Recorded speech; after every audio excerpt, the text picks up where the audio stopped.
one of the questions that comes up on social media often is, how do people get started in legal tech? So in this video, why don't we talk about how I got started in legal tech and how I've seen other people start, along with some other characteristics or things you need to know about legal tech in general. So that's what we're talking about today. If you want to get started in legal tech, as the name implies, you need to have experience either in legal or in technology. If you don't, you're probably going to be starting somewhere at the bottom and working your way up. The way I got started is from the tech side. I've been a computer guy for a long time. I've been building computers, playing with computers, doing all kinds of stuff with computers. And when I came to my first company that I worked at, I told them about all my experience, and that's what they were interested in. They wanted somebody with technical knowledge who would be able to help them maintain computers, possibly work with some databases. I forget what I was doing when I just started. So that was my way of getting started in legal tech. I was through technology because I already had some of the technology skills needed to start working there. Now, the way I've seen other people get started is from a legal side.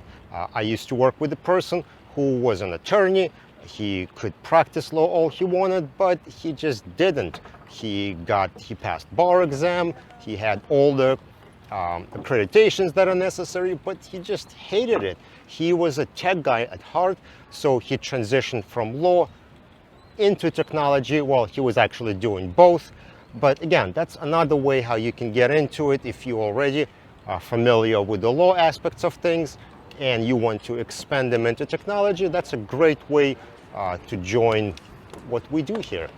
Now, if for whatever reason you don't have experience in those fields, it doesn't mean you can't. You'll probably be just starting at the lower end and working your way up as you learn in different aspects of the industry. All right, let's talk about some of the ways how you can help yourself get started in the industry. And number one thing that people recommend is get certifications, right? Learn different software, take tests, and prove that you learned it and you know how to use it. Even if you get certified in a software that the person hiring isn't necessarily using, it's still good to show that you know the basic principles, you know the ideas, right? If you know how to process data in one software, you'll probably figure that out in a different software.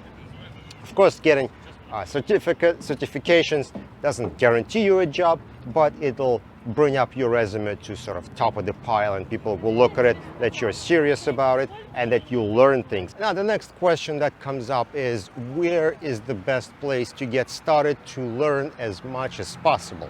Some people say bigger companies like the Big Four, they tend to hire a lot for junior positions, and that's the easiest way to get in. That may be true because I don't have any experience there.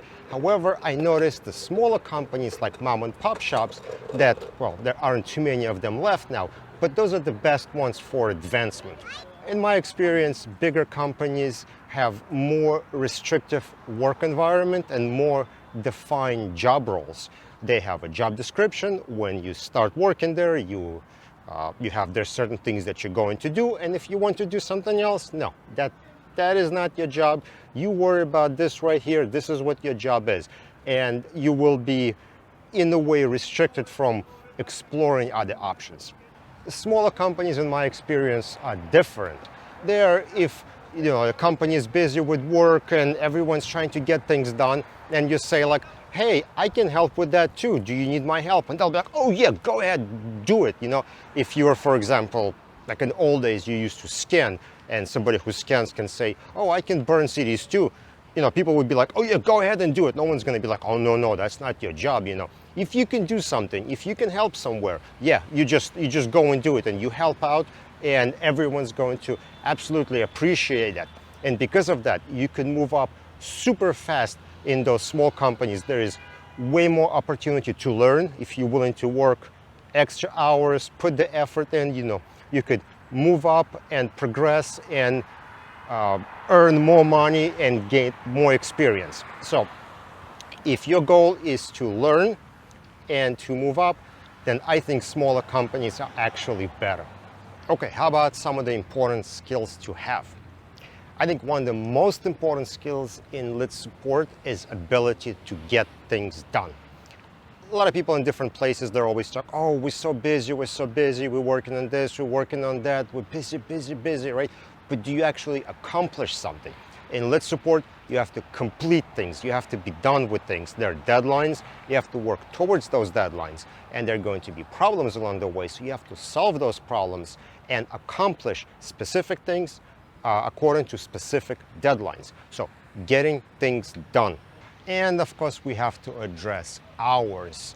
As you know, in legal tech, people work long hours, and there are all kinds of ways that different companies are set up. Some companies you'll be working on salary, no overtime, you're going to be putting extra hours as your boss needs you to. In other companies, you will be getting overtime, and there is usually plenty of opportunities for overtime. When I started, I was hourly, and the overtime was great. I was working crazy hours, but I was also making lots and lots of money doing so. So overtime is excellent. And with long hours comes burnout. People who work a lot of hours do get burned out, and they suffer, the quality of life suffers, and they're starting to hate their job and so on. And different companies deal with it in many different ways. Some throw more money at employees, hoping that that'll resolve it somehow. And others have figured out how to create like different shifts, give people proper time off, and do all kinds of ways to make sure employees do not actually get burned out, and they're able to maintain sort of like a healthy environment in their workplace. Speaking of, that's actually the reason why I stuck around with vDiscovery for so long. I've been there for over 10 years, and that is exactly for that reason. And with that shameless plug for vDiscovery, I do want to say that we have openings for project managers. So if you want to apply, do contact me. I'm not the person who's hiring, but I'll be happy to forward your resume. Anyway, do you have anything else to add about legal tech? Put it in the comment section below. Anything I missed, please let me know. Don't forget to follow on LinkedIn, subscribe on YouTube, and I'll see you next time.